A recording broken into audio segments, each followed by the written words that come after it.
एक समय की बात है, किसी देश में सूखे की वजह से अकाल पड़ गया। सभी लोगों की फसलें सूखकर बर्बाद हो गई। उस देश के लोग खाने पीने के लिए तरसने लगे। ऐसी मुश्किल घड़ी में बेचारे कौवों और अन्य पशु पक्षियों को भी रोटी या खाने के टुकड़े नहीं मिल रहे थे। जब कौवों को काफी दिनों से कुछ खाने के लिए नहीं मिला, तो वे भोजन की खोज में जंगल ढूंढने लगे। जंगल पहुंचने पर एक कौवा कौवी की जोड़ी एक पेड़ पर रुके और वहीं पर अपना बसेरा बना लिया। उसी पेड़ के नीचे एक तालाब था। उस तालाब में पानी में रहने वाला एक कौवा रहता था। वह दिन भर पानी में रहता और ढेर सारी मछलियां पकड़कर अपना पेट भरता रहता था। जब पेट भर जाता था, तब वह पानी में खेलता भी था। वहीं पेड़ की डाल पर बैठा कौवा जब पानी वाले कौवे को देखता, तो उसका भी मन उसी की तरह बनने का करता। उसने सोचा कि अगर वह पानी वाले कौवे से दोस्ती कर ले, तो उसे भी दिन भर खाने के लिए मछलियां मिलेंगी और उसके भी दिन अच्छे से गुजरने लगेंगे। वह तालाब के किनारे गया और पानी वाले कौवे से मीठे स्वर में बात करने लगा। उसने कहा, मित्र सुनो, तुम बहुत ही स्वस्थ हो। पलक झपकते ही मछलियां पकड़ लेते हो। क्या मुझे भी अपना यह गुण सिखा दोगे? यह सुनकर पानी वाले कौवे ने कहा, मित्र, तुम यह सीखकर क्या ही करोगे? जब भी तुम्हें भूख लगे, तो मुझे बता दिया करो। मैं तुम्हें पानी में से मछलियां पकड़कर दे दूंगा और तुम खा लिया करना।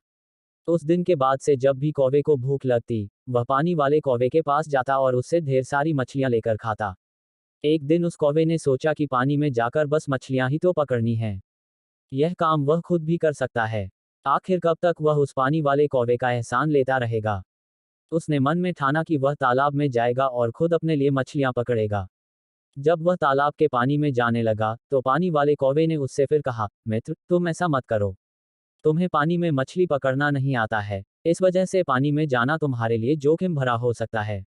पानी वाले कौवे की बात सुनकर पेड़ पर रहने वाले कौवे ने घमंड में कहा, तुम ऐसा अपने अभिमान की वजह से बोल रहे हो। मैं भी तुम्हारे जैसा पानी में जाकर मछलियां पकड़ सकता हूं और आज मैं ऐसा करके साबित भी कर दूंगा। इतना कहकर उस कौवे ने तालाब के पानी में छपाक से छलांग लगा दी।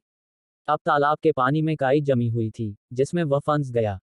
उस कौवे को काई हटाने या उससे बाहर निकलने का कोई अनुभव नहीं था। उसने काई में अपनी चोंच मारकर उसमें छंद करना चाहा। इसके लिए जैसे ही उसने अपनी चोंच काई में धंसाई, उसकी चोंच भी काई में फंस गई।